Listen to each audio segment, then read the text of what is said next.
Di Dewa Talks, high quality, trusted and free webinar in Indonesia special expert yang dipersembahkan oleh Dewa Web. Jadi untuk malam ini kita akan bahas terkait the importance of community development for business yang akan dibawakan oleh Mbak Jenis, lead organizer dari TEDx Surabaya dan juga founding curator dari Global Shaper Surabaya. Jadi mungkin dari Mbak Jenis sudah ada di sini, Mbak Jenis, mungkin. Oke, thank you banget, Kak Lintang. Ya, selamat malam teman-teman semuanya. Salam kenal. Buat teman-teman, ini untuk yang TEDx Surabaya, page-nya memang ada yang masih belum kita sesuaikan dari awal TEDx Jalan Tunjungan, lalu menjadi TEDx Surabaya. Ada yang masih menggunakan link-link TEDx Jalan Tunjungan, karena memang asalnya kami semua adalah dari TEDx Jalan Tunjungan, terus kemudian kita menjadi TEDx Surabaya, gitu ya teman-teman. Nah, kalau ngomongin komunitas, kalau aku ngeliat demografinya berarti semua udah tahu nih kira-kira komunitas seperti apa gitu ya. Tapi aku mau ini deh, kira-kiranya supaya kita di dalam satu pandangan yang sama soal komunitas, jadi aku mungkin akan mau sharingin apa yang kutemukan menurut KBBI ya. KBBI ini sangat berbahasa Indonesia banget.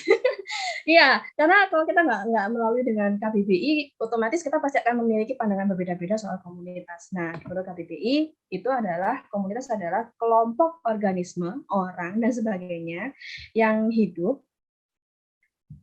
dan berinteraksi di dalam daerah tertentu, masyarakat, atau paguyuban, gitu ya. Jadi di sini kita bisa tahu bahwa komunitas itu pasti ada sebuah masyarakat atau paguyuban yang di dalamnya itu ada interaksi. Jadi kalau nggak ada interaksi, diam-diam semua, itu bukan komunitas ya. Tapi kalau ada interaksi, itu adalah sebuah komunitas gitu teman-teman. Nah, terus aku melihat dari teman-teman semua sudah ada pengalaman di komunitas, berarti pada intinya paling nggak udah pernah ngerasain nih kegiatannya kayak gimana ya teman-teman. Nah, kalau untuk penggolongan, aku menemukan ada beberapa ya. Mayoritas dibagi jadi 3. Yang pertama itu adalah berdasarkan minat. Jadi minat yang sama gitu ya teman-teman. Kalau kita ngomongin minat itu misalkan contoh punya koleksi Gundam kayak mau koleksi fotografi ya, atau mungkin koleksi perangko ya, masih ada yang ini koleksi perangko boleh nih. Nah, terus juga ada yang misalkan suka dengan satu figur ya, influencer atau mungkin suka BTS. Nah, para ARMY nih. Nah, itu mereka membentuk komunitas yang khusus memang karena menyukai satu individu tertentu gitu ya. Nah, ada juga yang berdasarkan lokasi. Nah, lokasi ini kayak misalkan kalau kita ini hubungannya dengan satu kedekatan tempat lahir kayak atau mungkin suku gitu ya. Jadi ada kayak dari komunitas Betawi ya, atau juga dari komunitas yang pernah tinggal di mana gitu, atau buat teman-teman yang pernah studi di luar negeri nih, pasti ada yang namanya komunitas sesama mahasiswa dari Indonesia. Nah, hal-hal seperti itu ya. Jadi kedekatannya karena pengaruh lokasinya.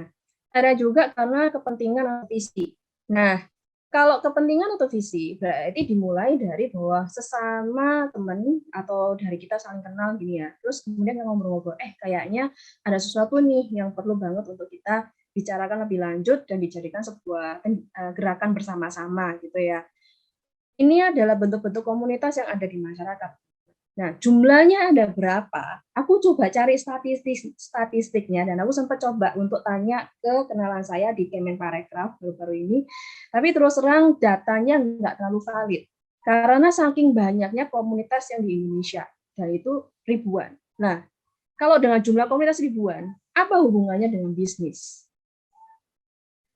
Kalau udah ribuan banget ya, kalau anggapnya ribuan, banyak kan teman-teman. Kenapa sih kok sampai harus kita kaitkan dengan bisnis? Why gitu ya? Ini yang menarik pada saat saya temukan begitu saya membangun sebuah TEDx Jalan Tunjungan. Ini yang saya temukan. Karena kalau kita ngomongin secara individu, kalau kita ngomongin ada ratusan, ada ribuan komunitas, sedangkan bisnis ada jumlahnya juga banyak, ada ratusan gitu ya, ada ribuan juga, maka ada sesuatu gerakan yang di dalam masyarakat yang sedang bertumbuh di negara itu. Itu yang perlu untuk kita sadarin bareng ya. Jadi nggak bisa kita hanya mandangin dari bisnis aja, komunitas aja. Tapi kita harus melihat dua-duanya, ternyata jumlahnya ini sama banyaknya.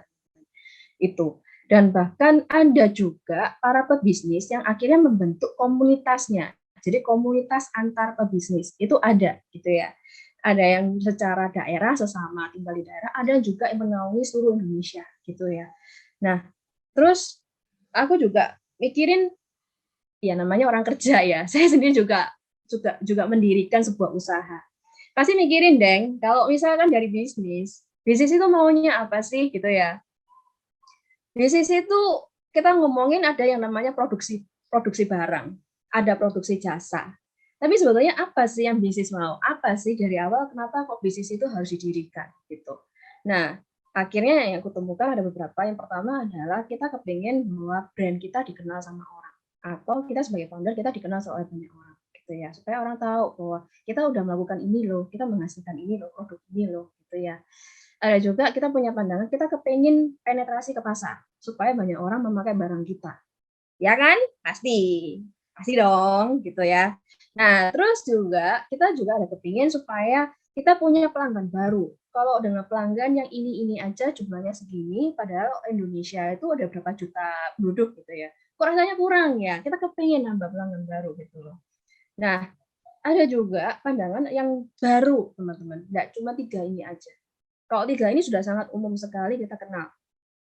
Mau brandnya terkenal, berarti popularity, kemudian penetrasi pasar, berarti adalah supply chain-nya gitu ya. Kemudian perolehan pelanggan baru, berarti acquisitions gitu lah ya. Tapi ada juga hal lain yang bisnis mau gitu, yaitu mengenai perkembangan masyarakat, society development. Ini adalah sesuatu yang aku temukan dalam perjalanan saya saat membangun Terex Jalan Tunjungan, dan baru saya rasakan saat membangun Terex Jalan Tunjungan. Dan masih ada hal-hal lain yang bisnis inginkan. Nah, teman-teman, ini aku juga kepingin ngajak teman-teman nyoba. Pikirkan dulu di malam hari ini di diri sendiri, kemudian mungkin setelah hari ini cross-check dengan teman-teman di departemen ataupun cross-check dengan para manajersnya gitu ya. Sebetulnya di tahun ini ataupun sampai di tahun depan dan 3 tahun ke depan, sebetulnya bisnis ini mau mengarah kemana? Prioritinya mau di mana? Ya semua pasti mau lah. Bisnis itu bisa mendapatkan ini semua. Empat-empatnya ini mau deh. Kok bisa kurangku semua gitu ya. Tapi prioritasnya yang mana gitu, yang sebetulnya itu persentasenya paling besar. Why? Kalau teman-teman menemukan itu yang menjadi visi, itu yang menjadi misi pertama di tahun ini sampai tahun depan. Dan itu tujuan yang akhirnya lebih cocok kepada komunitas yang mana. Tapi kalau teman-teman nggak pernah nyari, yang terjadi adalah apa yang bisnis mau dengan komunitas yang teman-teman dapatkan atau yang teman-teman jalin komunikasinya nggak akan match, nggak akan berjodoh. Jadi kayak suami dan istri ya, pencarian suami dan istri itu kenapa kok ada yang sampai nggak ketemu, apakah hilang di jalan tol gitu ya, sama gitu loh. Bisa jadi karena bisnisnya ini nggak pernah mikir sebetulnya di tahun ini apa sih yang aku mau, yang mana yang menjadi prioritas. Walaupun semua pengen aku dapetin, tapi mana dulu yang harus diutamakan gitu. Atau mungkin ternyata ini yang utama, lalu ada level keduanya. Dan level kedua inilah yang aku bisa tahu, berarti selain aku mencapai prioritas pertama dengan komunitas A, aku juga bisa berkaitan dengan komunitas B, karena dia sesuai dengan prioritasku yang kedua. It can be, gitu loh. Ini mungkin juga menjawab buat teman-teman yang pernah berhubungan dengan komunitas, tapi kok merasa setelah menjadi sponsornya atau sudah mensupport dengan sangat luar biasa, tapi kok nggak ada efek apa-apa ya. Bisa jadi antara apa yang bisnis Anda mau dengan apa yang komunitas jalankan, itu nggak match. Jadi kita perlu periksa dahulu dari bisnis kita supaya kita tahu kita mau menuju ke komunitas gitu ya. Nah, terus again, di dalam bisnis kita belajar mengenai target market. Target market itu berarti kan usia, dari usia berapa sampai berapa, terus posisi kerjaannya atau mungkin dari mahasiswa sampai profesional, gendernya apa, ya target market ya. Tapi kita juga perlu tahu what the market wants, apa yang masyarakat mau. Itu yang juga perlu untuk kita perhatikan sebagai seorang pebisnis. Saya bangun sebuah startup sampai saat ini, yang kami pelajarin lebih dahulu sebelum target market, kita mempelajari apa sih yang sebetulnya masyarakat mau, atau orang yang seringkali berdekatan dengan kami dan membutuhkan bantuan, gitu ya. Jadi apa sih kira-kira yang masyarakat mau? Nah, ini yang saya temukan secara basic general ya. Yang pertama, masyarakat itu ingin bisa makan kenyang. Setiap hari ada piring di depan yang bisa dimakan. 1 hari 3 kali. Ingin banget gitu ya. Ada juga kepingin tidur nyenyak. kalau nggak tidurnya rasanya ada yang kurang, besok pagi itu capek gitu ya. Ada juga masyarakat itu mau punya rumah tinggal. Ada loh masyarakat yang masih belum punya tempat tinggal gitu ya. Dan juga yang pasti, siapa sih yang nggak mau punya uang? Kalau punya uang, bisa deh aku mau apapun, beli jet pribadi, mau ke Disneyland bisa gitu ya. Ke Borobudur nggak cuma sekali, mau puluhan kali pun bisa gitu ya. Nah, hal-hal seperti ini yang masyarakat sebetulnya mau gitu ya. Dan nggak hanya itu, ada juga di samping itu adalah mengenai rasa aman, tentram, tidak khawatir soal hari esok. Ada rasa-rasa seperti ini. Dan saya yakin teman-teman pada saat kehilangan kerja, ya saat kehilangan kerja, nggak tahu harus ngapain hari ini, besok kok nganggur lagi, pasti ada salah satu dari antara ini mulai dipikirin. Mana yang ingin saya dapatkan di hari ini dan besok gitu ya. Atau setelah ini saya berusaha untuk dapetin pekerjaan dengan tujuan aku kepingin ini nih salah satu dari ini. Nah, pasti teman-teman yang Anda inginkan. Yang Anda inginkan itulah yang mayoritas secara general masyarakat mau. Gitu. Nah, apalagi hubungannya dengan bisnis dan komunitas soal apa yang masyarakat mau gitu ya. Coba deh kita tebak-tebakan.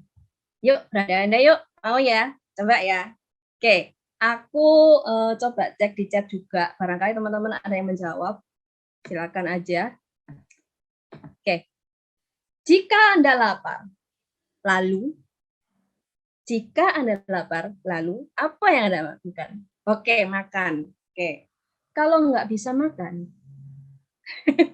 kalau nggak dapat makan, lalu beli makanan. Oke. Nah, ini ya, kita mau cari makan, pasti cari makan. Oke, tapi seandainya udah lapar, cari makan, nggak bisa, nggak dapat makanan, lalu kalau akhirnya tidur. Nah, Kak Lita bilang tidur. Nah, kalau Kak setelah lapar, mau tidur nggak nyenyak, kelaparan Kak. Lalu apa Kak? Gimana nih Kak? Habis makan, nggak bisa makan, mau tidur juga nggak nyenyak. Lalu jalan keluarnya apa gitu ya? Nah, terus ada lagi satu problem.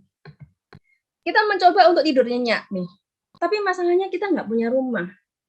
We don't have any kind of house. Nggak ada atap di atas kita gitu. Netflix, Netflix and chill ya. Nah, oke, ada jawaban dari Kak Putri. Ini adalah jawabannya kreatif. Nyari Netflix ya udah, oke, bisa coba untuk tidur nyenyak dengan Netflix. Nah, kalau nggak ada rumah ya, terus habis itu tik tik tik hujan turun. Oke. Nah, terus kalau ngomongin Netflix itu kan bayar ya. Tiap bulan kita harus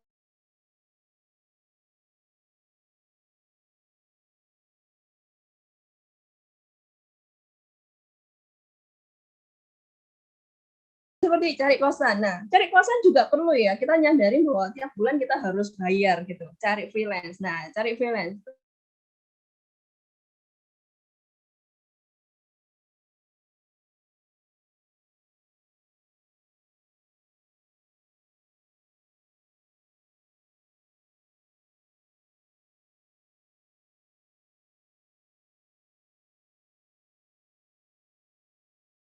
Oke, sepertinya Mbak Jenis agak nge-freeze ya teman-teman ya. Jadi mungkin Mbak Jenis bentar lagi akan terputus karena internetnya mungkin kurang baik. Nah, sambil mungkin menunggu Mbak Jenis kembali hadir lagi di webinarnya, teman-teman. Aku mau ingetin sekali lagi, kalau misalnya kalian punya pertanyaan, boleh langsung aja tulis pertanyaannya di kolom chat, di kolom Q&A, sorry. Dan bagi kamu yang mungkin nggak punya pertanyaan juga nggak apa-apa sih. Jangan lupa berinteraksi aja sama Mbak Jenis kalau misalnya Mbak Jenis bertanya. Tapi kalau misalkan kalian nggak punya pertanyaan, nggak apa-apa. Tadi bisa interaksi. Dan kalau misalnya kalian punya pertanyaan, bisa langsung tulis aja pertanyaan di kolom chat. Untuk untuk 2 pertanyaan terbaik nanti, teman-teman bisa mendapatkan hadiah dari Dewa Talks berupa GoPay. Lumayan kan, dapat GoPay buat jajan, buat nyemil. Nah, ini Mbak Janiza udah balik nih, teman-teman. Mbak Janis mungkin bantu share screen nggak? Oh, nggak apa-apa, bisa, nggak apa. Ini tadi lagi seru-serunya padahal ya. apa-apa, Jenis, nggak apa-apa. Sip, silakan lanjutin, Mbak Jenis. Oke, siap. Ya, maaf ya teman-teman ya, tadi ada gangguan bentar. Ini ya namanya koneksi internet lah ya. Seperti biasa. Oke, teman-teman kita udah bahas saat tadi ya. Teman-teman, ini adalah permasalahan yang sebetulnya yang sering kali dipikirin oleh masyarakat. Ini adalah pemikiran yang dipikirin oleh calon pembeli produknya kita.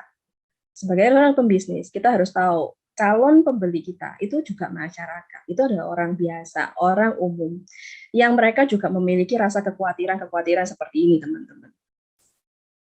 Jadi seandainya, coba bayangin kalau teman-teman sebagai sales promotions di sebuah mall, terus teman-teman berusaha untuk nawarin satu produk sebagai produk. Saya punya produk ini, udah tahu produknya Kak? Gitu. Silakan dilihat ya Kak produk saya. Pengunjung mall rata-rata berapa orang sih yang akan tertarik dengan sapaan Anda sebagai seorang sales promotions? Boleh dijawab di chat bagi yang udah pernah pengalaman sebagai ini ya, mungkin pernah sebagai marketer atau mungkin sebagai sales saat Anda menjajakan produk bisnisnya Anda. Kalau teman-teman lagi ini ya di pinggir gitu, salah satu standnya teman-teman kita ngomongin produknya kita A gitu ya, produk misalkan pasta gigi. Kak, ini pasta gigi saya hasil riset dari Prancis. Ini pasti deh, saya jamin 100% garansi bahwa gigi Anda akan semakin kuat dan bersih, berkilauan gitu. Berapa sih orang yang akan mengambil testernya minimal? Dan berapa orang sih yang akan beli produk Anda? Pasti yang lebih banyak akan melengos ya. Ya kan? Enggak, atau paling enggak digini. Ya, terima kasih gitu ya. Sedikit, iya. Itu sih teman-teman. Ya. Belum ada testimoni. Nah, belum ada testimoni. Oke, itulah perjuangan kita-kita yang membuka bisnis di awal. Semangat berjuang. Saya pun merasakannya sebagai seorang pendiri perusahaan ya. Itulah teman-teman, kalau kita sebagai seorang sales, kita membawa brand bisnisnya kita masuk ke dalam masyarakat secara langsung. Itu seperti halnya kalau kita sebagai sales di mall. Pengunjung mall ini semua, mereka dari berbagai lapisan, sama hoki. Nah, kebutuhan hoki ini besar gitu ya akhirnya. Karena pengunjung mall ini mereka di balik belakang otaknya itu pasti memiliki permasalahan-permasalahan yang belum tentu bisa kita jawab melalui produknya kita gitu loh. Oleh karena itu kita perlu banget untuk memahami apa sih yang sebetulnya masyarakat itu mau, karena mereka lah calon buyer dari produk kita, mereka lah calon pelanggan rutin dari produknya kita gitu. Nah, terus kalau seandainya dari semua permasalahan ini nggak terjawab, teman-teman, mereka kelaparan, di hari itu lapar, masih bingung hari ini mau makan apa, mau tidur juga selama berhari-hari ternyata nggak nyenyak, mereka ada permasalahan sampai akhirnya stres. Kalau tidur nggak nyenyak, lalu stres lah, gitu ya. Terus ternyata mereka ada kesulitan dengan rumah mereka, entah cicilan, atau mungkin mereka sampai sekarang bingung mau pindah ke rumah yang mana, atau malahan saat ini ada permasalahan yaitu rumahnya itu seharusnya direnovasi, tapi mereka belum ada dana, belum ada uangnya untuk renovasi. Atau bahkan bisa jadi mereka habis diusir dari tempat tinggalnya. It can be, gitu loh. Nah, rasa aman itu pun akhirnya hilang. Rasa gerah bisa karena cuaca, gerah karena kondisi lingkungannya, atau mungkin mereka punya permasalahan sosial yang mereka hadapi. Itulah pengunjung yang di mall yang kita hadapi sebagai sales pada saat kita kalau memajukan diri untuk mencoba mempromosikan produk yang mau kita jajarkan gitu ya. Dan terus siapa sih yang bisa menyelesaikan ini semua? Ini yang saya mau sharingkan ke teman-teman. Semua ini yang bisa menjawab selama ini terus terang itu adalah para komunitas. Karena mereka berdasarkan kepada Sustainable Development Goals. Sustainable Development Goals ini adalah sebuah rancangan yang dibentuk oleh United Nations atau PBB, yang dimana dengan maksud untuk sebagai aksi global untuk menjawab permasalahan masyarakat yang sampai sekarang belum berhasil ditanggulangi. Dan targetnya adalah sampai tahun 2030, teman-teman. Jadi kalau kita ngecek ya, dari 17 Sustainable Development Goals, ini sebetulnya semua adalah jawaban dari permasalahan yang tadi kita coba berandai-andai ini. Ya kan?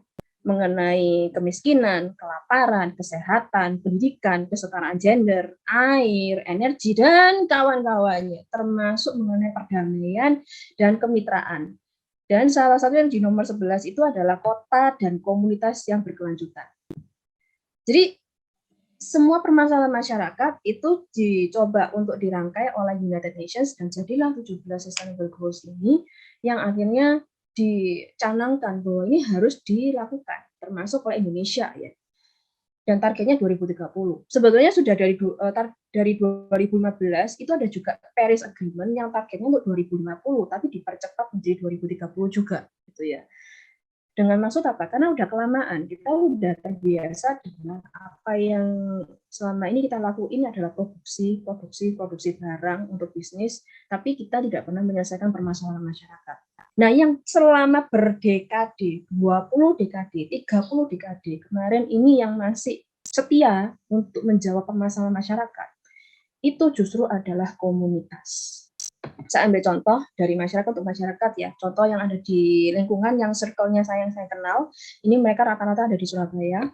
Yang pertama ada Garda Pangan, Sebung Surabaya, Perkumpulan Widyoka. Mereka salah satu fokus gerakannya mereka adalah mengenai makanan. Jadi kalau Garda Pangan melakukan donasi di mana mereka mendapatkan sisa makanan dari acara merit atau dari restoran, bakery, hotel, dan kemudian diberikan kepada masyarakat prasejahtera. Dan termasuk kemarin-kemarin selama pandemi, mereka berhasil berhubungan dengan para petani, di mana kalau ternyata selama ini petani kalau tahu bahwa nilai ekonomi dari hasil panennya mereka itu nggak ada, maka buah-buah dan sayuran itu tidak akan dipanen. Sayang ya, petani udah berusaha untuk nanam, segala macam biaya udah dikeluarin untuk merawat tanaman itu sampai akhirnya tumbuh, tapi ternyata nggak dipanen karena nggak ada nilai ekonominya. Nah, Garda Pangan pun akhirnya mereka mencoba, oke, kasih ke kami dah, kami bantu untuk nyebarin, bantu untuk jualin, gitu. Jadi akhirnya di Surabaya melalui Garda Pangan kami belajar untuk mau mengkonsumsi makanan-makanan yang sebetulnya selama ini dinilai oleh masyarakat tidak ada nilai ekonomisnya. Dan nilai masyarakat ini dibentuk oleh siapa? Supermarket. It's a business, but it changed the way the people to think. Dan Garda Pangan berusaha membalikkan edukasi dengan baik untuk membantu para petani. Supaya petani ini mereka menumbuhkan tanaman tidak dengan cuma-cuma, tapi ada hasil. Gitu. Sesuatu yang awalnya tidak ada nilai ekonomi karena dilihat dari sudut pandang bisnis, tapi akhirnya oleh Garda Pangan dijadikan sebuah nilai ekonomi dan bisa disajikan di rumah-rumah. Kemudian ada Sebung Surabaya, mereka punya satu produk yaitu kegiatannya mereka memberikan makanan, satu nasi bungkus, baik kepada pemulung, kepada bapak becak, seperti itu ya. Dan juga ada Perkumpulan Widyoka, mereka rutin setiap hari membagikan beras gratis 1 kilo kepada anggota. Dan ini sudah berlaku selama 200 tahun, teman-teman. 200 tahun, lebih lama daripada Indonesia. Tapi mereka masih berhasil sampai saat ini untuk melakukan hal tersebut. Kemudian yang seperti yang biasa kita tahu ada panti asuhan, ada shelter, yaitu untuk menampung orang-orang yang membutuhkan atap di atas rumah, di atas kepala untuk bisa dilindungi dari cuaca ya. Dan kemudian ada komunitas UMKM. Nah, ibu-ibu ya yang buka lapak itu pasti suka bergabung di komunitas UMKM. Penting bagi mereka gitu ya. Dan juga ada Python Surabaya yang selama ini menggabungkan para coder-coder di Surabaya untuk kita saling diskusi dan juga belajar mengenai Python lebih baik supaya kita bisa bikin sebuah aplikasi yang lebih baik gitu ya, sebuah program yang lebih baik. Nah, juga ada level up community peduli Surabaya turun tangan. Mereka bertiga ini adalah contoh dari sekian komunitas yang bagus banget karena mereka ini tujuannya adalah mensupport komunitas yang lain. Jadi mereka tidak langsung ke masyarakatnya, yang ke masyarakatnya adalah komunitas yang lain-lain seperti Garda Pangan dan kawan-kawan. Tapi kalau level up itu berusaha untuk mensupport komunitas yang sudah berdiri gitu. Karena kadang kita perlu untuk tim support juga dari orang-orang komunitas yang lain gitu ya. Memberikan semangat, memberikan pelatihan soal leadership dan kawan-kawannya. Kita merasa jadi ada teman gitu loh, nggak sendirian. Ini penting sekali. Nah, terus juga ada WARP, Waste Recycling Project, Halo Ijo, Go Forward, Sea Soldier, Peduli Sungai Surabaya, Saya Pilih Bumi, Lindungi Hutan. Mereka ini fokusnya ke arah lingkungan semua. Nggak gampang untuk ngerjain, karena sampai hari ini pun, sore ini sebetulnya saya barusan dari US Konjen Surabaya, kami berkumpul sekitar 12 orang yang berasal dari komunitas lingkungan di Surabaya, dan itu selama 3 tahun orangnya sama semua. Itu padahal udah gabungan dari kita komunitas-komunitas lingkungan se-Surabaya ya. Tapi yang muncul ya orang itu lagi. Jadi kita reunian nih teman-teman. Itu orangnya nggak nambah, orangnya itu aja. Loh, ketemu kamu lagi, nggak ada orang baru nih. Kayak gitu. Tapi ada satu yang sama, yaitu kami sangat cinta sekali dengan lingkungan kita, lingkungan yang ada di Surabaya. Dan kita mau membuat sebuah perubahan mengenai lingkungan gitu ya. Nah, juga ada Keliling Art Rasa Kolektif Kapu Surabaya Undisputed Poetry yang mereka berfokus pada sosial antar manusia. Jadi kalau Keliling Art ya, mereka itu membawa seni kemana-mana. Bisa di galeri seni, bisa di coworking space, tapi intinya adalah dimanapun kita bisa berseni, gitu, bertemu dengan para seniman dan orang yang nggak pernah berseni, nggak pernah melukis, nggak pernah melakukan ini, gitu ya. Akhirnya belajar, gitu ya, belajar sama-sama ikut merasakan dunia seni, gitu. Nah, ada juga Serasa Kolektif. Ini yang saya terus terang saya sangat appreciate banget dengan semangat beliau. Ini adalah Mas Acim pendirinya. Dia adalah seorang fotografer yang mengajarkan cara memfoto, ya, cara pakai kamera kepada orang buta. Dan akhirnya mereka berhasil menelurkan sebuah karya yang luar biasa, menunjukkan hasil karya-karya dari para penyandang buta ini, bagaimana mereka sebetulnya kalau melakukan fotografi. Luar biasa ya. Dan juga ada Kartu Surabaya. Mereka ini adalah komunitas yang menggabungkan teman-teman yang peduli dengan teman-teman bisu tuli. Jadi mereka melakukan yang namanya pembelajaran bahasa isyarat seperti itu. Ada juga Undisputed Poetry yang sebetulnya kira-kiranya adalah mereka melakukan berpuisi bersama-sama untuk menyuarakan hal-hal yang selama ini susah untuk dibahasakan. Gitu. Sangat-sangat seperti apa yang tadi ya, permasalahan masyarakat ternyata dibahas oleh mereka ini semua, disediakan oleh teman-teman ini semua. Sekian banyak komunitas. Nah, bisnis Anda, bisnis kita, berada di mana teman-teman? Seberapa jauh kita berhasil untuk mencapai permasalahan masyarakat itu untuk kita selesaikan? Atau justru malah komunitas ini yang lebih cepat untuk turun tangan, tahu bagaimana untuk menyelesaikan permasalahan masyarakat. Karena kalau enggak, bayangin kalau kita lapar ya, apakah kita mau untuk melakukan hal-hal lainnya? Aduh lapar, aku nggak bisa beli makanan hari ini, nggak ada duitnya.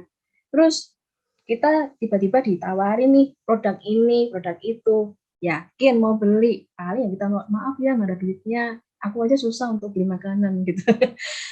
Ini loh teman-teman yang sebetulnya yang terjadi gitu. Nah, sedangkan komunitas ini mereka langsung bergerak beraksi. Gitu ya. Kalau dari kata-kata dari Bli Janur Raya ya. Gila, gerakan inovatif langsung aksi. Gila. Itu, inilah para komunitas yang melakukannya ya. Jadi dari sampai sejauh ini semua udah dijawabin oleh masyarakat untuk masyarakat, yaitu komunitas. Lalu untuk produktifnya seperti apa? Saya nggak bisa ngasih contoh secara langsung ya dari masing-masing ini, karena saya di sana hanya sebagai teman. Jadi saya kasih contoh secara langsung berdasarkan dari TEDx Jalan Tunjungan, yaitu nama organisasi saya sebelumnya selama 4 tahun dari 2018 sampai 2021, supaya teman-teman tahu kira-kiranya nanti ini produktivitasnya dari komunitas seperti apa, lalu bisnis masuk di mana gitu ya. Oke, yang pertama mengenai TEDx Jalan Tunjungan, ini terus terang kebetulan aja sih, sebelum saya diundang sama Kak Lintang, saya kebetulan mendapatkan ini dari teman-teman gitu, karena untuk hal yang lain gitu ya. Tapi saya mau coba untuk share ke teman-teman. Jadi ini 3 ini adalah testimonial dari former speaker. Jadi pembicara TEDx Jalan Tunjungan dari 2018, 2019 dan 2021. Apa yang mereka ngerasain setelah bergabung di TEDx Jalan Tunjungan sebagai pembicara gitu ya. Ada yang akhirnya merasakan benefit, yaitu dulu orang-orang itu kalau diajak ngomong soal startupnya dia, idenya beliau mengenai ini ya, mengenai pembenahan pertanian, nggak ada yang mau percaya, nggak ada yang mau mendukung. Sampai akhirnya setelah masuk di teras Junjungan, dia mendapatkan kesempatan yang luar biasa sampai akhirnya menang award gitu ya, di luar negeri malahan ya. Dan juga ada dari speakernya kita, dia ini berkembang di dunia artificial intelligence. Kalau kita ngomongin artificial intelligence, banyak sekali orang-orang itu mengalami distopia menyamakan artificial intelligence dengan film Transformer, terus habis itu apalagi Terminator gitu ya. Semua pada takut nih mengenai suatu saat di masa depan karena artificial intelligence kita dikalahkan oleh robot. Nah, ini ada satu teman kita dari Kata.ai. Akhirnya dia di tahun 2018 berhasil untuk speak up. Artificial intelligence yang dikembangkan oleh beliau itu membantu beliau untuk merisetkan bahasa Indonesia. Padahal beliau bukan orang linguis. Dia justru adalah seorang yang benar-benar dari akademisi programmer, ya seorang IT. Dan akhirnya dia belajar mengenai linguistik bahasa Indonesia dan untuk membuat artificial intelligence. Dan selama ini beberapa bot yang ada di Indonesia yang dipakai oleh perusahaan Anda atau bahkan beberapa perusahaan yang terkenal gitu ya, yang secara nasional, itu sebetulnya hasil karya dari beliau. Ya. Dan bahkan tahun 2018 kan jadi speaker di Teras Junjungan nih. Beberapa bulan kemudian di 2019 beliau akhirnya berhasil menjadi partner Facebook gitu ya. Berarti ada sesuatu nih mengenai bahasa Indonesia yang memang berharga banget untuk kita risetkan gitu. Dan nggak cuma itu, ada teman kita yang namanya Fania ini, dia selama bertahun-tahun, kalau didapuk jadi speaker, topik yang dibahas itu aja, nggak ada topik lain. Nah, jadi speaker kita ya, oke, topiknya apa? Ini ya, oke, gampang. Jadi dia tinggal buka-buka slide yang lama, terus diucapkan kembali gitu ya. Jadi repeating story gitu. Tapi di Teras Junjungan kita nggak mau. Kita coba ngulik lagi, ulang terus. Sampai akhirnya dia menemukan satu ide baru.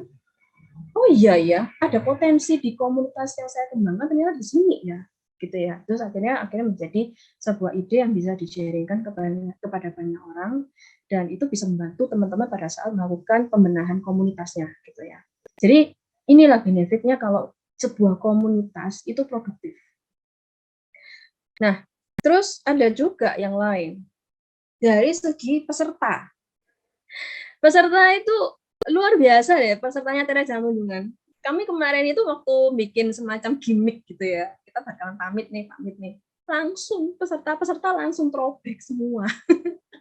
Jadi ini saya screenshotkan beberapa hal yang dirasain oleh peserta-pesertanya Teras Junjungan, dan mereka peserta rutin ya, peserta yang memang rutin tiap tahun datang.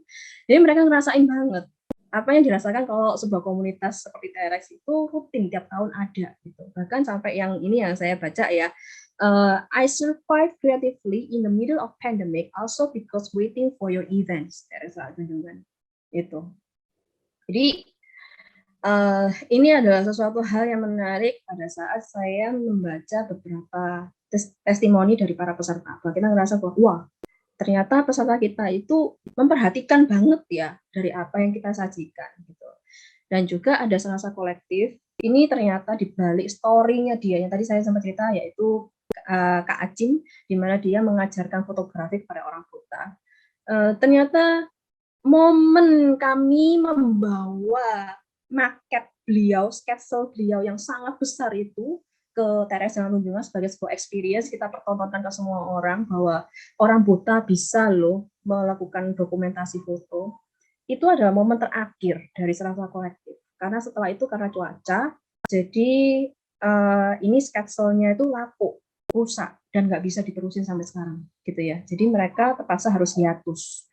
Tapi ini momen berharga bagi mereka karena mereka akhirnya punya tempat untuk nunjukin potensial dari orang-orang buta. Seperti itu, teman-teman.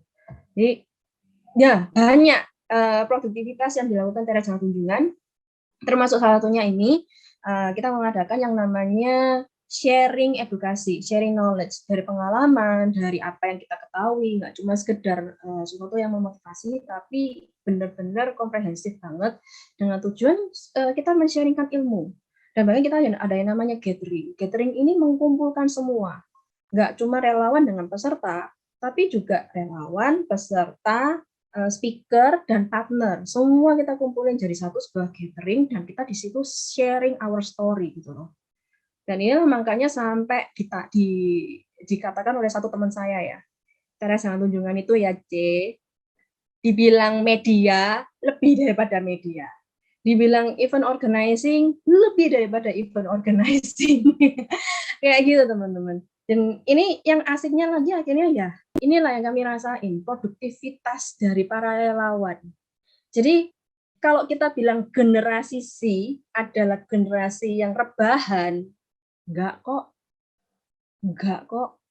Karena semua generasi C yang menjadi relawan Teres Jalan Tunjungan itu pasti produktif. Kita pasti ngelakuin semua tindakan. Kita pasti melakukan sesuatu. Dan itu semua karena apa, teman-teman? Itu semua karena di balik Teres Jalan Tunjungan ada yang namanya rekan partner. Nah, rekan partner inilah yang menemani kami perjalanan hidup dari Teres Jalan Tunjungan dari 2018 sampai 2021. Semua ini saya nggak bermaksud untuk melakukan promosi apapun ya, karena saya benar-benar ingin menyampaikan bahwa Teres Jalan Tunjungan kalau tidak punya partner bisnis, maka itu semua tadi yang saya ceritain nggak akan jalan. Ini adalah privilege yang kami dapatkan, yang dimana pada saat saya menjadi relawan dari TEDx Tugu Pahlawan, itu adalah TEDx pertama di Surabaya, itu nggak ada. Jadi TEDx Tugu Pahlawan tahun 2011 sampai 2016 itu susah sekali untuk mendapatkan partner. Jadi 1 tahun itu paling cuma dapat partnernya tuh 1, 2, 3, 4 gitu ya. Nggak sebanyak ini teman-teman. Nggak sebanyak ini. Bahkan yang gilanya lagi ya, saya bilang gila ini dalam arti adalah gerakan inovatif langsung aksi dari para partnernya kami. Itu sampai mengarah begini. Ada satu partner, dia di tahun 2018 membantu akomodasi transportasi salah satu speaker kami dari Jakarta. Dan kemudian setelah itu dia nggak berhenti. Tahun 2019 sampai sekarang, beliau membantu kami dalam hal menyimpan properti panggung Teres Jalan Tunjungan dengan cuma-cuma. Padahal beliau itu bergerak di bidang bisnis apa? Traveling dan juga kesehatan. Itu teman-teman. Terus juga kita punya satu partner, yaitu Spasio. Beliau ini pada saat bergabung untuk menjadi partner Teres Jalan Tunjungan, luar biasa sekali. Sampai beberapa kali tanya, Kak, kamu ada butuh bantuan apa lagi dari kami? Kita bantu, gitu ya. Dan benar-benar semua yang kami perlukan itu benar-benar dibantu dari tempat, kebutuhan panggung, apa segala macam, gitu ya. Dan kita pun diskusi gitu.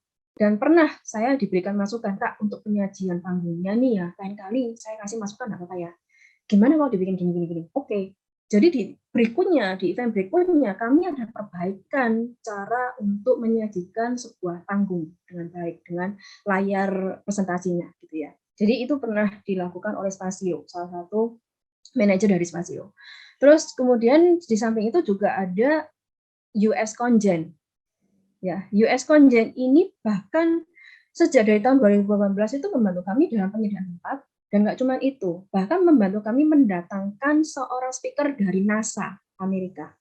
Yang kami akhirnya membantu para teman-teman yang suka banget dengan bidang astronomi untuk memahami lebih dalam mengenai antariksanya kita. Ilmu antariksa ini kenapa kok sampai perlu banget untuk kita ulik gitu ya. Nah, beliau itu bisa menjelaskan dengan lebih mendalam karena pembahasan beliau ternyata ada kaitannya dengan sejarah yang ada di Arab. Nah, edukasi seperti ini itu adalah update edukasi yang dibawa dari luar menuju masuk ke Indonesia gitu teman-teman. Hal seperti ini yang terjadi di dalam Teres. Dan nggak cuma soal penyediaan pada saat di panggung, pada saat di stage, bahkan setelah berada di stage ataupun sebelumnya, itu ada teman-teman media. Saya memang orang IT, saya bisa melakukan pembangunan website. Tapi karena saya sebagai licensee, kadang-kadang saya harus ngerjain banyak hal ya, departemen yang lain ya. Jadi untuk ngerjain SEO, saya nggak ada waktu untuk ngerjain itu. Dan yang ngerjain SEO dari Teres Jalan Tunjungan, itu adalah teman-teman partner media. Seperti IDN Media, GNFI, Kompas Group, Magdalene, gitu ya. Dan juga ada CNN gitu. Banyak ya dari teman-teman partner media karena mereka lebih paham. Teman-teman media lebih paham soal SEO gitu loh. Jadi kalau kita searching, saya sendiri juga menyalakan Google Search Tools-nya Teresa Menjungan ya. Satu bulan itu bisa sampai 200 orang searching Teresa Menjungan. Dan kalau kita search pertama Teresa Menjungan, yang muncul itu tidak hanya website, tapi juga artikel-artikel dari para media ini semua. Gitu. Dan termasuk salah satunya adalah Urban Asia. Itu bahkan mereka membantu sejak promosi gitu ya. Jadi hal-hal seperti ini teman-teman yang terus terang hal-hal yang memang selama ini dilakukan oleh para partner dari Teresa Menjungan. So, benefitnya apa bagi teman-teman bisnis ya? Benefitnya begini sih teman-teman, kita nggak bisa ngomongin secara jarak waktu dekat, maka sebuah bisnis bisa mendapatkan hasil. Nggak bisa kita, oke Kak, saya bantu kamu di tahun ini dan di tahun ini saya dapat benefit. Enggak. Tapi para pebisnis ini, mereka berani bantu dengan tujuan adalah untuk mencapai hasil di masa depan. 5 tahun lagi, 6 tahun lagi. Dalam artian apa? Perubahan masyarakat. Karena edukasi yang kami berikan, itu ya bayangin aja kalau kita bisa berhasil mengubah edukasi yang ada di lokal, maka calon-calon karyawan dari perusahaan kita itu akan menjadi lebih baik.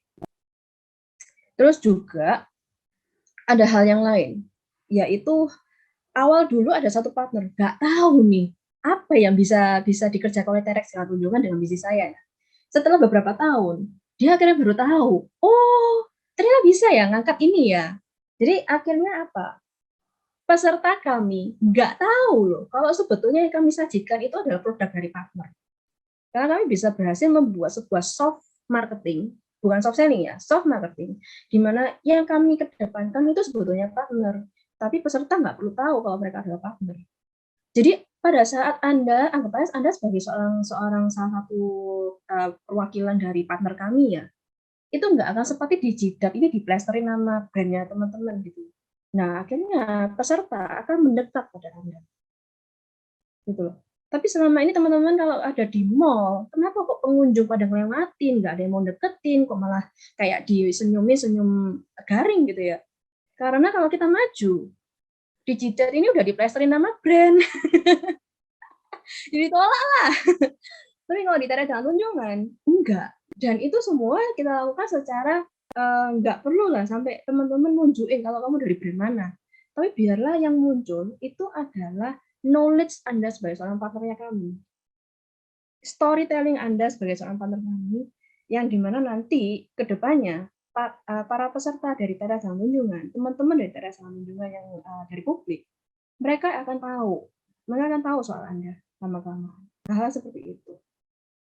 Ya, nah jadi inilah yang sebetulnya yang terjadi di Teresa Tunjungan selama 4 tahun ya. Dan bahkan sampai sekarang kalau kita ngomongin brand ini muncul, logo-logo ini muncul di mana? Sebetulnya hanya di website, misalnya Terex, dan plus di signature-nya email. Jadi kalau Kak Lintang kirim email dengan saya, di bagian bawah signature-nya saya itu ada logo-logo para partner yang sudah aktif di tahun-tahun tersebut ya. Jadi kalau 2021 berarti yang aktif di 2021 gitu. Nah, terus selain itu, selain dengan perkembangannya tadi ya, menarik ya. Apa sih yang bisa dilakukan dari komunitas kalau berkembang, kalau produktif? Yaitu karena kami sudah nggak mikirin soal penyediaan penyediaan tempat, penyediaan ini istilahnya tempat, terus printing, kita nggak bingung lagi soal sound system, kita nggak bingung lagi soal hosting gitu ya, karena semua udah dibantu cover oleh para partner yang luar biasa ini. Akhirnya Teresa Tunjungan setiap tahun kami berhasil untuk mencoba untuk merisetkan apa sih yang bisa dikembangin di dalam Teres, quality apa yang baru yang bisa kita kemas gitu pada saat kita nyajiin Teresa Tunjungan ke publik gitu ya. Nah, kalau yang pertama adalah event, itu udah pasti. Bertemu dengan speaker, udah pasti. Ada satu lagi, yaitu mengembangin komunitas yang lain. Komunitas yang selama 2020-2021 mengalami permasalahan karena pandemi, akhirnya berhasil kami bantu. Jadi, teman bantu teman, komunitas bantu komunitas. kayak keliling art, dalam kopi, Ututu, Lindungi Hutan, Sego Nyumi, Undisputed Poetry, Radiantism, Kak Fajar, bahkan ini banyak, sampai 2021 juga ada Yoga, Dontogo, Joko, Sari Dele, Bahasa Bali Wiki, Paranada Music, dan GMT. Ini kami membantu untuk bisa membantu mereka. Ya, kami berhasil menyisihkan beberapa kontribusi peserta untuk akhirnya bisa membantu teman-teman dari bidang yang lain. Supaya walaupun kita pandemi, paling enggak lah kita ada income. Paling enggak ada sesuatu yang bisa kita sharingin nih. Kita berbagi kebahagiaan lah dengan komunitas yang lain dan teman-teman yang lain butuhkan. Gitu. Hal seperti ini teman-teman, kalau misalkan sebuah komunitas itu bisa berkembang. Kok bisa? Iya, karena kalau misalkan tidak ada partner yang mendukung, kalau dari 2015 tidak ada satupun partner awal yang mendukung, pasti Teresa Tunjungan itu akan mikirin mengenai, duh pesen tempat di mana ya? Oh maaf bahasa Jawa. Pesen tempat di mana ya? Waduh, pesen tempat di sini bayarnya 2 juta. Uangnya siapa? Ini semua kita relawan, nggak ada duit, nggak ada kas gitu ya. Terus kalau ngelakuin iuran, nah relawannya mahasiswa semua, ini gimana ini? Terus kalau ngomongin soal sound system sendiri butuh sampai 5 juta, uang lagi. Tapi itu kita sama sekali sejak 2015 sudah nggak mikirin itu. Ya itu karena terbantu oleh partner. Otomatis karena kita nggak usah mikirin itu lagi. Teresa Tunjungan itu semua relawan bisa lebih produktif untuk mikirin pengemasan event. Dan satu hal, kami bisa sebagus itu juga berkat dari rasa percaya dari para partner. Walaupun mungkin ada yang tanya, Kak, yakin nih jadi speaker, kok kelihatannya dia bukan orang public speaker ya. Dia kok kalau di panggung kok kelihatannya masih ini gemeteran gitu loh. Nah, tapi yang menarik adalah para partner tidak ada yang mencoba mengintervensi Teresa Tunjungan. Walaupun memang pernah ya, jadi 90% lah, 90% partner Teresa Tunjungan nggak ada yang mengintervensi. Jadi nggak ada yang minta-minta, Kak, ini tolong di panggung kasih logonya kami ya. Kak, minta tolong ini nama ini jadi speaker ya. Hal seperti ini jarang sekali diucapkan oleh para partner kami. Karena kalau misalkan kita mengintervensi sebagai bisnis, kita mengintervensi dengan alasan, kan kamu udah terima nih support dari saya, gitu ya. Yang terjadi, maka relawan-relawan ini akan lebih menghabiskan waktu untuk mengkonsepkan apa yang Anda minta. Tapi tidak ada waktu untuk mengkonsepkan misi awal dari komunitas itu berdiri. Itu yang perlu kita sadari. Saya sebagai orang bisnis, dan saya akhirnya menyadari itu pada saat saya terlibat di Teresa Tunjungan. Kalau saya dulu bikin kompensasi sponsor nih, saya akan sama dengan apa yang diinginkan oleh para pebisnis dan pasti berhasil dapat deal gitu ya. Tapi di Teresa Tunjungan karena kami punya guideline dari pusat yang sangat ketat, akhirnya saya menyadari kalau saya membiarkan kompensasi yang sama dengan apa yang saya kerjakan di tahun 2015-2016 waktu dulu, maka yang terjadi Teresa Tunjungan itu tidak akan seindah yang tadi saya sharingkan ke teman-teman. Yang terjadi adalah itu menjadi event dari sebuah produk, event dari sebuah brand. Dan kami akan kembali menjadi seorang sales yang jidatnya dipressuri nama brand tersebut. Gitu teman-teman. Oke. Jadi, nah ini ada contoh yang lain yang mereka lebih lama daripada Terex. Jadi ada yang namanya Yayasan Sosial Budaya Surabaya Union Club. Mereka selama 23 tahun, 23 tahun, membagikan beasiswa kepada teman-teman dari usia SMP sampai kuliah. 23 tahun. Dan satu tahunnya, mereka berhasil untuk membagikan untuk 60 anak-anak, 60 murid. Bayangin, 60 kali 23. Berarti mereka berhasil menyelamatkan berapa banyak orang. Gitu ya. Dan mereka inilah yang akan menjadi karyawan-karyawan ke depan. Bisa jadi salah satunya adalah Anda yang sekarang teman-teman yang lagi dengerin, ternyata penerima dari beasiswa mereka. Gitu. Atau mungkin rekan teman-teman, ternyata yang menerima. Nah, quality education yang diperbaiki dengan adanya donasi beasiswa ini nggak lepas dari para donatur dari yayasan tersebut. Karena kalau misalnya nggak ada donatur, nggak ada dari pebisnis yang juga membantu, maka ya selama 23 tahun nggak akan terjadi yang namanya penyelamatan dari 60 kali 23 berarti 120 maaf Saya mulai jelek matematikanya. 1.000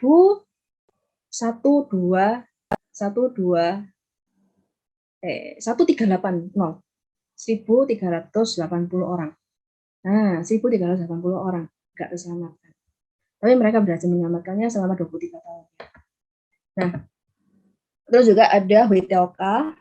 Perkumpulan WTOK ini terus terang mereka luar biasa banget. Saya nggak bisa ngomongin satu persatu semua apa yang mereka lakukan ya, tapi saya berikan cuplikan selama 2021 kemarin. Hanya di 2021 kemarin ya. Kalau yang sebelum-sebelumnya luar biasa banyak. Soalnya 200 tahun, teman-teman. Jadi saya sempat cerita mereka ada donasi setiap harinya adalah 1 kilo beras bagi anggota yang dari prasejahtera. Mereka juga pada saat kemarin pandemi melakukan donasi seperti alat-alat kesehatan kepada rumah sakit negeri, rumah sakit swasta juga, dan terus berkunjung ke Yayasan Penyandang Anak Buta, melakukan donor darah, membantu PMI, karena ya PMI masih butuh bantuan, teman-teman. Karena sampai teman saya yang di Riblat, Kak Leonika itu pernah sampaikan ke saya, masih ada banyak kota-kota di Indonesia yang masih kekurangan kantung darah, dan PMI butuh bantuannya kita. Nah, selain itu juga ada pembagian drum cuci tangan yang dibagi di kota Surabaya, dan itu diterima langsung oleh Bu Risma pada saat Bu Risma masih menjabat sebagai wali kota Surabaya. Jadi hal seperti ini semua kok bisa sama 200 tahun bertahan? Iya, itu karena pebisnis yang membantu. Terus terang sebagai komunitas, saya pun sebagai orang yang pernah ngerasain ya dibantu oleh para bisnis yang mensupport daerah Islam Kunjungan. Kami sangat-sangat berterima kasih kepada semua bisnis yang membantu kami. Karena kalau nggak ada, semua kegiatan yang sudah saya sharingkan nggak akan terjadi. Gitu teman-teman. Nah, otomatis kalau semua ini bisa dijalankan, berarti yang keraguan-keraguan kita, apa-apa yang menjadi permasalahan masyarakat, pelan-pelan akan menjadi ini kan, berkurang ya teman-teman. Yes, for sure. Seperti garda pangan, seperti Sebung, dan juga teman-teman yang dari Kartu Surabaya, itu akhirnya membantu orang-orang yang prasejahtera ataupun para penyandang disabilitas. Mereka punya kesempatan nih gitu untuk memperbaiki hidup mereka. Dan otomatis semua ketakutan kita apa segala macam pun hilang gitu loh. Karena kalau misalnya enggak mau beli barang produknya kita pun mereka akan mikir-mikir, karena mereka akan memikirkan makanan yang di depannya mereka hari ini apa gitu loh.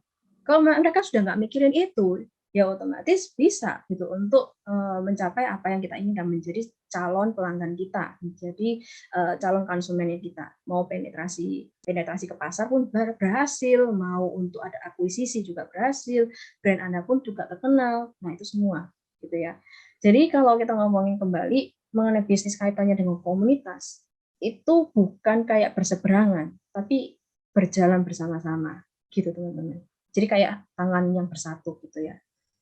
Nah, sekarang apa yang bisa kita lakuin ya teman-teman? Ini aku mau sharingin dari sebuah bacaan yang menarik, adalah mengenai perkembangan kesejahteraan setiap individu di dalam masyarakat. Itu sangat penting, sehingga mereka dapat mencapai potensi sepenuhnya. Karena kesuksesan dari sebuah masyarakat itu berkesinambungan dengan kesejahteraan dari masing-masing penduduk. Ini adalah apa yang disampaikan oleh pemerintah New Brunswick dari Kanada. Dan nggak cuma itu teman-teman. Dulu kalau kita ngomongin pelajaran guru-guru kita yang guru ekonomi atau manajemen, ya ahli ekonomi zaman dulu, kita selalu disajikan dengan gambar grafik ini. Bahwa kita kalau mau berhasil kita harus grafiknya naik ke atas. Ya kan? Nggak mungkin, nggak. Grafik itu harus naik ke atas kalau zaman dulu. Kalau naik ke atas itu sukses. Tapi kenyataannya, ini adalah GDP Indonesia yang saya sajikan kepada teman-teman. Lalu di pinggir di ujung di 2020, toh ada yang turun, guys, gitu loh. Ada yang turun kan? Kalau ada yang turun, so inilah yang baru. Inilah yang saya ingin sajikan ke teman-teman, bahwa pembelajaran mengenai ekonomi yang baru, mengenai bisnis yang baru, sudah bukan lagi grafik naik, tapi mengenai lingkaran penuh. Lingkaran yang berkesinambungan. Dan lingkaran ini sebetulnya inilah yang dipelajari oleh para generasi Z saat ini, teman-teman yang di kuliah, ya mereka mempelajari hal ini. Bahkan sampai saya selama 2 tahun belakangan 2020 sampai 2021 saya masih mentutoring digital leadership untuk beberapa mahasiswa dan mereka mempelajari mengenai Sustainable Development Goals, 17 goal dari PBB yang tadi saya sampaikan, plus juga akhirnya menuju ke arah ini sebetulnya, ke arah donut teori. Yaitu bahwa ekonomi itu bukan soal garis naik ke atas, tapi mengenai lingkaran penuh seutuhnya, di mana kita harus memahami bahwa ada 2 lapisan yang harus kita perhatikan. Yang pertama adalah fondasi sosial. Fondasi sosial ini kalau semakin menurun, maka itu ada sebuah shortage ya, sebuah shortfall gitu. Jadi ada pengurangan, ada sesuatu yang ketimpangan di situ. Kalau misalkan di bagian sosial ini dia turun ke bawah, ya.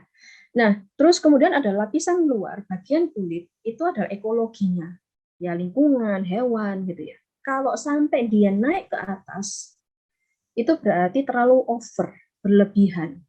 Kok bisa? Contohnya adalah polusi, climate change, ya mengenai kondisi awan, kondisi laut, terus mengenai ini kondisi keanekaragaman hayatinya kita dan hewan-hewan gitu ya. Nah, itu kalau sampai terjadi situasi danger, bahaya bagi mereka, maka ekologinya dianggap sebagai sesuatu yang over. Nah, terus garis amannya itu ada di tengah-tengah yang warna hijau muda. Ini disajikan oleh Kate Raworth di tahun 2018 dan inilah yang dipelajari oleh para teman-teman saat ini di kuliahan. Jadi mereka akan terus mendapatkan ilmu-ilmu mengenai berkaitan dengan kondisi sosial dan juga lingkungan. Gitu. Untuk bisa memahami sebetulnya yang dimau masyarakat itu apa, yang dibutuhkan masyarakat itu apa, perkembangan masyarakat itu apa. Mau buktiin. Buktinya begini. Kita kalau ngomong bikin bisnis sebuah barang nih, produk nyata ya, pasta gigi, terus kemudian mie instan, terus juga baju, itu adalah produk yang sudah kita kenal sejak tahun 60. Ya, tahun 60, 70 itu sudah ada, sudah diproduksi.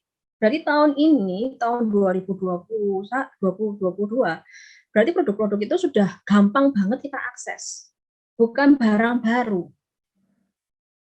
Jadi teman-teman mahasiswa nanti pada saat lulus, kalau mereka harus membuat produk, mereka sudah nggak bisa menggunakan produk yang sudah kita kenal sejak tahun 60, karena itu sudah barang lapuk.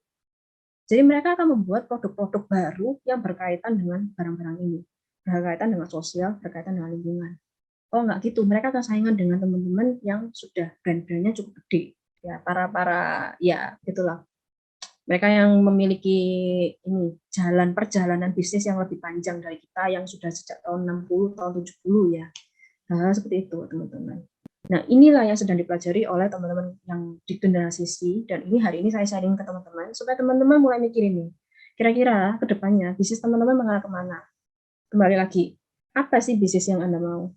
Dan kemudian kaitannya dengan masyarakat ada di mana? Karena misalkan kita ngomongin nggak ada kaitan dengan masyarakat, maka Anda kembali lagi membuat sebuah produk yang sebetulnya sudah kita kenal sejak tahun 60. Kembali ke grafik yang hanya naik. Padahal kalau kita ngomongin sekarang, kita harus update nih dengan perkembangan baru ya, perkembangan milenial. Nah, ini yang saya sajikan ke teman-teman. Perkembangan ekonomi yang kita kenal saat ini, ke depannya itu ada donut ekonomi. Sesuatu yang lingkaran penuh, di situ ada 2 lapisan, yaitu lapisan sosial dan ekologi, dan ternyata semua ini selama 6 dekade sudah bertahun-tahun, puluhan tahun, itu dikembangkan oleh teman-teman komunitas. Mau ngomongin sosial ada, mau ngomongin soal lingkungan ada, mau ngomongin soal minat ada, ngomongin soal hewan ada, semua ada di komunitas. So, now where are you? Gitu ya. So, sebagai penutup, inilah yang terjadi di saat ini teman-teman, update di tahun 2022. Jadi kalau mau butuh bocoran nih, mau kemana ya, komunitas yang kemana gitu ya, bisa dicek. Jadi warna merah itu tandanya adalah mereka lagi shortfall atau over. Ya, itu yang terjadi di masyarakat saat ini. Dan komunitas-komunitas inilah yang sampai sekarang mereka masih aktif ngerjain dan justru nggak banyak dapat support. Tapi mereka lah yang langsung terjun ke masyarakat dibandingkan yang lain gitu ya. Karena kalau yang lain mungkin ke arah minat, berarti mereka hanya sebatas pertemanan. Tapi kalau yang ini betul-betul ke masyarakat, dan ini yang langsung ke problem masalah, gitu ya. Oke, so komunitas dekat dengan masyarakat. Bisnis yang dekat dengan komunitas mengembangkan masyarakat. This is Janice, and thank you. Oke, thank you banget Mbak Janice. Tadi udah berbagi nih terkait komunitas dan juga real fact-nya dan juga kasus aslinya terkait komunitas yang dibangun oleh Mbak Janice dan dijalin oleh Mbak Janice. Mbak Janice, mungkin sebelum aku pindah ke next rundown, boleh nggak sih aku minta closing statement atau mungkin kata-kata mutiara dari Mbak Janice untuk teman-teman dan juga sahabat Dewa Talks pada malam ini yang mungkin lagi ada dalam komunitas atau mungkin lagi berusaha untuk membuild sebuah komunitas, Mbak Janice. Silahkan Mbak Janice. Oke, buat teman-teman yang lagi bangun komunitas ya tetap semangat, karena gimana pun juga memang yang membangun komunitas itu karena hati ya. Selama teman-teman masih memiliki hati itu, tetaplah semangat, karena apapun yang terjadi, yang penting adalah sekecil apapun yang kita kerjakan, pasti akan ada hasilnya. Karena dengan sangat-sangat sederhana pun, itu pun sebuah cara. Oke, jadi jangan lupa pakai hati ya teman-teman kalau masuk komunitas dan juga membangun sebuah komunitas. Thank you banget Mbak Janice untuk waktunya dan kesempatannya. Semoga bisa datang lagi di data selanjutnya. Dan sukses terus untuk Tatex Surabaya ya Mbak Janice ya. Semoga bisa langgeng untuk title Tatex Surabaya ini dan juga aktivitasnya berjalan dengan baik. Sehat selalu ya Mbak Janice. Thank you banget untuk waktunya sekali lagi. Thank you Mbak Janice. Hai sahabat Dewa Web, video ini merupakan tayangan ulang webinar Dewa Talks yang telah diadakan beberapa waktu lalu. Kalau kamu tertarik dengan tayangan ulang webinar ini, yuk jangan sampai ketinggalan untuk ikutan webinar selanjutnya. Nantinya, selain bisa bertanya secara langsung kepada para pembicara, kamu juga bisa mendapatkan e-certificate dan juga door prize dari Dewa Talks. Mau ikutan? Caranya gampang banget, kamu bisa langsung aja daftarkan diri kamu di dewatalks.com. Setelah itu kamu akan terdaftar sebagai peserta webinar Dewa Talks. Eits, tenang aja, webinar ini gratis dan gak dipungut biaya sama sekali. Tunggu apa lagi? Yuk jangan sampai ketinggalan dan aku tunggu kamu di webinar Dewa Talks selanjutnya. Cari hosting yang aman, Dewa Web.